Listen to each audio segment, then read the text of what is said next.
Ao contrário do tatame ou do ringue, no fronte da saúde mental lidamos com inimigos invisíveis. E nesse lugar, onde famílias, vidas e sonhos são prejudicados, temos importantes lutadores batalhando, os psicólogos. Diferente de heróis, os psicólogos não têm superpoderes, não são imortais e invencíveis, mas são seres humanos que também se machucam no campo de batalha e que adoecem quando não se cuidam. Venha comigo mergulhar na história desses agentes que estão lutando diariamente com essa batalha. Seja bem-vindo e seja bem-vinda ao Fronte da Saúde Mental, uma produção do Instituto de Psicologia baseada em evidências.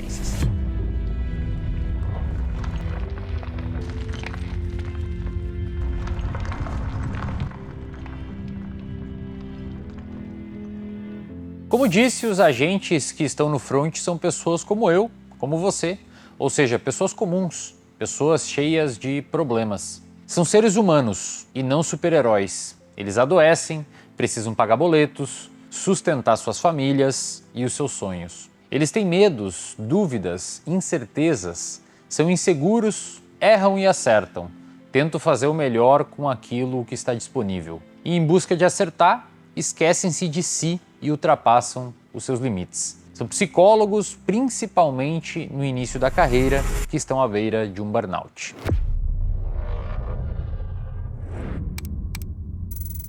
E quais foram os principais sintomas que começaram a surgir e você viu que aquilo estava muito prejudicial? Desânimo, desesperança, cansaço, fadiga. Eu não tinha vontade de conversar, de falar com ninguém, de ver ninguém.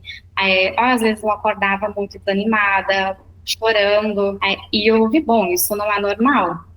E só que na hora que eu ia atender, eu me transformava. Eu esquecia tudo, eu hiperfocava, só que na hora que eu desligava a chamada, eu desabava em silêncio. E eu chorava, e até duvidava, nossa, como que eu estou conseguindo ajudar um paciente a receber feedback se eu não estou conseguindo ajudar a mim mesma? Entendi. E aí você, naquela ânsia talvez de compensar devido ao diagnóstico e tal, você foi se sobrecarregando com cursos, atendimentos, parou as suas coisas pessoais, digamos assim, a rede de apoio e tal, e quando se percebeu estava envolta por essa sombra gigantesca de fadiga, cansaço, desânimo. E aí o seu, digamos que o quadro todo foi caracterizado como um burnout. Sim. Foi. Eu tinha um esgotamento, era só pensar em trabalhar e atender que eu já ficava mal. Só que ao mesmo tempo, eu queria estudar porque a minha autoestima intelectual, ela estava muito boa, porque eu estava me sentindo muito capaz, como eu nunca antes, quando eu comecei o tratamento para o TDAH. Uhum. Só que ao mesmo tempo, eu via que aquilo não era para ter qualidade. Eu sabia disso, só que eu não queria parar, porque eu queria compensar, eu tinha essa responsabilidade. Para mim, o mais importante era, eu tenho outras vidas sobre a minha responsabilidade, então é o mínimo que eu posso fazer, eu não posso deixar de fazer isso. Teve alguma tentativa de sair disso e a sua cabeça não deixou? Como é que foi esse cenário? Eu tenho uma ótima autopercepção, então eu sabia o que estava acontecendo, eu estava enxergando os sinais, só que ao mesmo tempo eu não estava aceitando. Treinava com personal, só que aí eu desmarcava, porque minha prioridade era estudar e atender. O sono foi o que eu consegui manter de melhor. Mas a alimentação, eu esquecia de comer. E aí quando eu vi, nossa, passei 8 horas sem comer, acabou o dia, e aí me dei conta, daí já era tarde demais, então eu tinha 2, 3 refeições no dia, né, com pouca quantidade. Também eu fui no endócrino, fui ginecologista, fui no gastro, fui em todos os profissionais que tu possa imaginar. Todo mundo dizia, Sabrina, tu tá com desnutrição, com deficiência de vitaminas e é um burnout, tu precisa parar. Só que eu não queria aceitar, porque, bom, como que eu vou deixar essas pessoas? Então era a minha responsabilidade, e eu sei, principalmente, né, o que me ajudava é que eu sabia que eu estava conseguindo ajudá-los, só que eu não estava aceitando. É como se fosse, bom, eu estou fracassando comigo mesmo, eu sou uma farsa se eu aceitar. E também eu não conseguia pedir ajuda, delegar as coisas, tinha que dar conta de tudo. A gente sabe que os atendimentos não é apenas 50, 60 minutos. Tem todos os bastidores, todo o processo, o estudo de caso, enfim, é por trás naquela sessão. Então, a autocobrança foi também o pontapé inicial para que eu realmente tivesse esse burnout, mas eu não queria aceitar. Se você acha que a Sabrinha é exceção, eu mesmo passei por isso no início da minha carreira. Por exemplo, eu lembro que no começo, quando eu comecei a ganhar uma grana mesmo com a psicologia, que as minhas consultas passaram ali de R$80 para 100, depois 120. Eu lembro que quando chegou em R$250 para R$300 a hora da consulta, e eu tinha bastante paciente na minha agenda, eu comecei a pensar, meu Deus, cara, vai acabar, os pacientes eles não vão mais me procurar, e aí eu tenho que atender o máximo possível deles agora, porque dessa forma eu consigo ajudar muita gente, ter bastante dinheiro, guardar dinheiro, e isso fez com que naquela época eu atendesse das 8 da manhã até as 9 da noite, às vezes eu fechava o horário das 9 às 10 também, porque muita gente trabalha, então no horário comercial eles não podem, o horário mais disputado é o da noite. E eu basicamente parava só para almoçar e tentava encaixar um treino de musculação nesse intervalo do almoço para me manter minimamente saudável. E eu fiquei, eu acho que uns, assim, 1 ano e meio ou 2 nesse ritmo, até que um momento eu percebi que chegava final de semana, na época eu era solteiro, morava sozinho, chegava final de semana eu não queria... eu queria ouvir ninguém, as pessoas não podiam falar comigo, eu não queria ver minha família, eu não queria ligar para meus pais, porque a minha cabeça estava tão cheia de coisa e eu estava tão exausto, tão cansado, que a única coisa que eu fazia nessa época, no final de semana, e que eu encontrei para conseguir desopilar, digamos assim, era assistir série ou jogar videogame. Eu lembro que foi até um pouquinho depois da pandemia, na época que fechou tudo, e aí... acho que foi um pouquinho antes, na verdade, aí veio a pandemia, fechou tudo, eu atendia muito online. E eu lembro que a minha cabeça era tão cheia de coisa que eu precisava só ficar quieto no final de semana.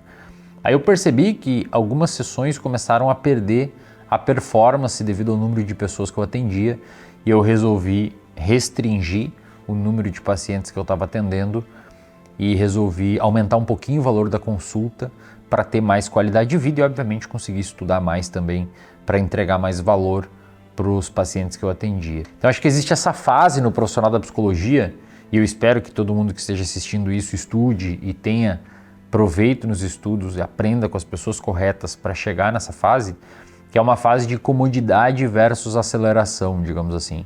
Você está ganhando um bom salário, você já está ok com aquele salário, você tem medo que aquilo acabe, então você atende bastante, você não sabe se acelera, e aí a sua saúde mental está num estado limite de tanto que você está trabalhando, e acho que nesse momento, e eu espero que esse momento chegue para vocês, porque é um problema bom, né? Tem que diminuir um pouco o trabalho, porque está trabalhando muito, é um problema melhor do que não ter paciente para atender. E caso você chegue nesse momento, ou quando você chegar nesse momento, eu sugiro que você preste atenção na sua saúde mental, porque ficar o dia todo atendendo problemas complexos, demandas complexas, a esperança da outra pessoa que demanda uma atenção gigantesca, faz com que a nossa saúde também possa ser ou acabe sendo prejudicada nessa jornada gigantesca, nesse tatame aí que a gente fica lutando contra tanto a ansiedade e a depressão das outras pessoas, mas também a gente tem que cuidar da nossa. Segundo os dados do Conselho Federal de Psicologia,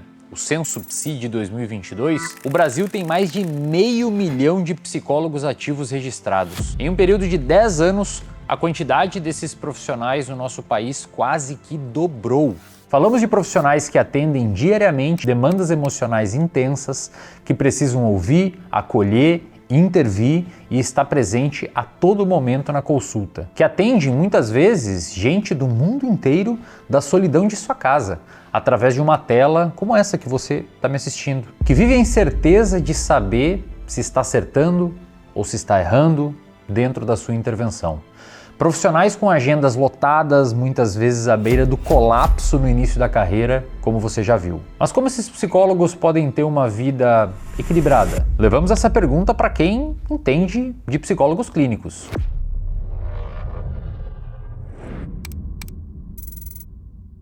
Eu acredito que a gestão do tempo, né, é algo que é imprescindível, que é muito importante. Como é que você vai administrar esse seu tempo, tanto na sua rotina de trabalho, né, quanto nas suas relações mesmo pessoais, enfim, na sua vida, né? Então, a gente percebeu que muitos profissionais, principalmente os mais com menos experiência, né, menos trajetória profissional, menos robustez profissional, que integraram a rede, né, hoje já tem uma trajetória já mais de experiência dentro da atuação da parceria, mas quando iniciaram, sentiram uma dificuldade de fazer um gerenciamento mais eficiente do seu tempo. E às vezes isso acaba criando um certo deslumbramento, né? Porque você vê ali a sua agenda lotando, né? Com pacientes dia a dia, e se você não tem uma maneira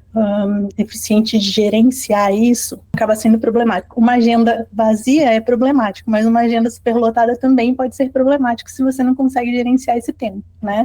Então, é importante esse aspecto, né? De se preparar para como é que você vai operacionalizar, né, o teu trabalho, conciliar isso com a tua vida pessoal também, reservar o espaço adequado, ideal, para você se relacionar presencialmente com outras pessoas, né, tua rede familiar, teus amigos, sair para uma atividade de lazer, fazer algo que você gosta, uma atividade física, né, cuidar desse teu tempo também fora da clínica, isso é fundamental.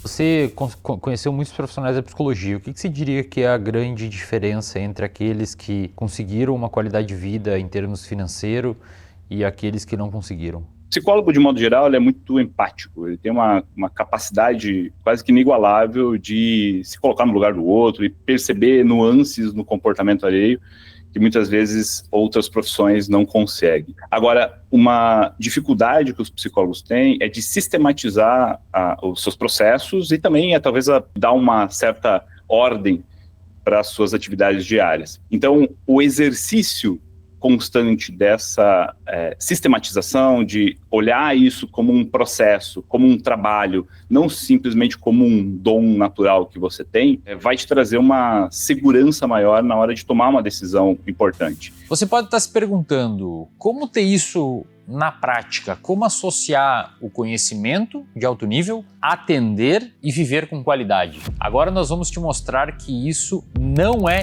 impossível. Maíra e Hugo atuam na clínica e são exemplos de realidades diferentes com resultados iguais. Ambos entenderam que para estar no front é preciso estar inteiro.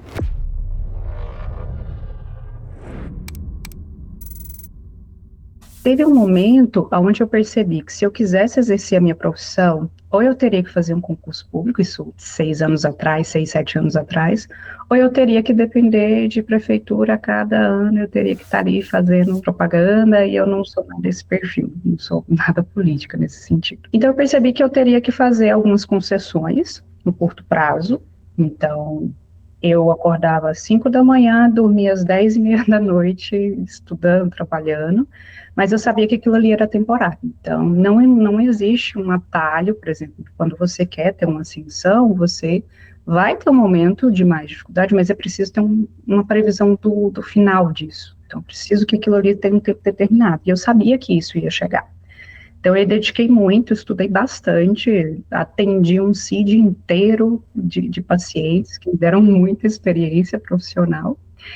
E aí chegou o momento onde eu assumo esse concurso e eu percebo, peraí, eu estou morando na praia, e eu comecei a continuar estudando, eu falei, não, peraí, o que eu vou falar para as pessoas quando eu sair daqui, que eu tinha pretensão de voltar, eu vou falar que eu fiz o quê? Que eu morei em Salvador e eu fiz o quê? E aí eu fui viver a cidade. Então, acho que o ponto de virada foi isso, porque eu passei a ter mais momentos comigo mesma, mais momentos de conexão com a natureza, com a cidade em si, e mesmo durante uma pandemia, eu adorava a cidade, mesmo não tendo acesso a praias, as coisas, porque eu acabei me conectando com aquilo ali. Então, eu acho que esse momento que eu me permiti viver o dia de verdade, e não só pensar no futuro, foi ali que foi a viradinha de chave. O que fez com que a Maíra de hoje consiga ter menos paciente e ganhar muito mais do que a Maíra do passado? Estudar e ter metas muito bem estabelecidas. Eu sempre fui uma pessoa que planejei a minha carreira, então já fiz 2 transições de carreira na minha vida. E eu tinha certos passos que eu queria dar. Claro que, às vezes ou outros, esses passos não saem como a gente quer. Mas eu tinha planejado, olha, no próximo ano eu vou fazer isso, eu vou estudar dessa maneira, eu vou me empenhar desse jeito. Os resultados vinham, eu como psicóloga organizacional ia monitorando esses resultados, e no final eu olhava, não, o resultado é esse, o que eu preciso alinhar e onde que eu quero chegar. Então, o que me sustentou aí nesse período foi ter um objetivo muito bem específico, para além de retorno financeiro, de visibilidade, foi um retorno com o que eu quero para mim. Quero qualidade de vida.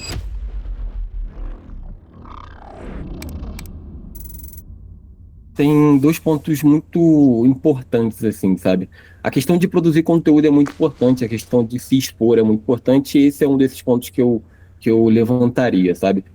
Você se manter exposto ali, você se manter se aperfeiçoando e melhorando, porque é muito complexo você começar a postar, por exemplo, no Instagram, sabe? Em qualquer rede social, e você continuar dessa mesma forma por anos, sabe? É lógico que você não vai crescer, é lógico que você não vai chegar em pessoas, você precisa crescer, mas de uma forma trabalhada, pensada, organizada, sabe? E isso é muito importante. O outro ponto específico que eu gostaria de falar é que não adianta eu ter pessoas chegando em mim se o serviço que eu ofereço ele é ruim, sabe? Então, o que me ajudou bastante, eu estou dentro do INPBE desde a formação, desde a graduação, eu migrei para essa primeira turma para pós, então, querendo ou não, a qualidade do serviço que você coloca ali, a qualidade do serviço que você oferece é muito importante. Produza conteúdo, mas produza conteúdo de uma forma organizada, pensada, estruturada, não faça conteúdo por fazer, não, sei lá, fala de ansiedade e depois fala de depressão, porque tem diversas pessoas falando sobre isso da mesma forma que você está fazendo atualmente. Hoje eu tenho isso muito certo, que eu preciso ter tempo específico para produzir conteúdo, sabe? Porque, querendo ou não, eu vivo disso atualmente. Algo muito importante que eu fiz, uma estratégia, uma técnica importante que eu consegui aprimorar para a minha agenda foi ter dias específicos para eu produzir conteúdo. Então, os meus dias que eu não atendo segunda-feira, eu não atendo sexta-feira. Então, os dias que eu deixo para produzir conteúdo e resolver coisas que sejam fora de atendimento, sabe? Então, por exemplo, organizar sessão, estudar um caso específico, produzir conteúdo, são nesses dias que eu realmente trabalho nisso. Lógico que final de semana eu também faço isso, mas segunda e sexta-feira são os dias que eu tornei e direcionei para eu ter essas tarefas, sabe? Ter construído o que eu construí cedo no sentido de desde a época da graduação, sabe? E além disso, ter pacientes que eu consigo cobrar um valor justo e colocar sem encher a minha agenda, sem lotar a minha agenda, sem atender 8, 9, 10, 11 pacientes por dia, coisa que eu já vi aí profissionais fazendo.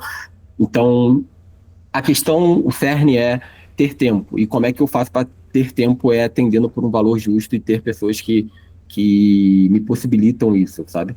O burnout em psicólogos pode gerar impactos diretos na prática clínica, como, por exemplo, prejuízos na relação terapêutica, sem contar com a possibilidade de erros, negligência, a diminuição da qualidade do atendimento, falta de criatividade e levar até mesmo ao abandono da profissão. Esperamos que tenha ficado claro até aqui quem é esse importante agente. Os psicólogos não lutam sozinhos e não lutam só contra doenças. São eles que estão na linha de frente e buscam oferecer uma vida humana que valha a pena. No próximo episódio, vamos te mostrar contra o que os psicólogos precisam lutar e qual é o seu papel nesse fronte que estamos falando. Historicamente, o sofrimento psíquico sempre gerou muito desconforto social. Ansiedade, depressão, eram vistos como uma fraqueza de caráter, como punição moral. Em vez de acolhimento, o que se oferecia era exclusão. Mas a pergunta em geral é, para o profissional que está aqui, existe algum ponto que ele tem que olhar que é diferente de um paciente da população geral, digamos assim? A gente supõe que pessoas LGBT de modo geral estão muito bem entendidas com a sexualidade dela, mas isso não necessariamente é uma verdade. Ela pode ter uma internalização da homofobia. Você, que é psicólogo ou psicóloga, não esqueça de seguir o INPBE nas redes sociais, comentar lá o que você achou do nosso primeiro episódio e compartilhar com a gente a sua história. Essa batalha continua, te vejo no fronte da saúde mental, te vejo no próximo episódio.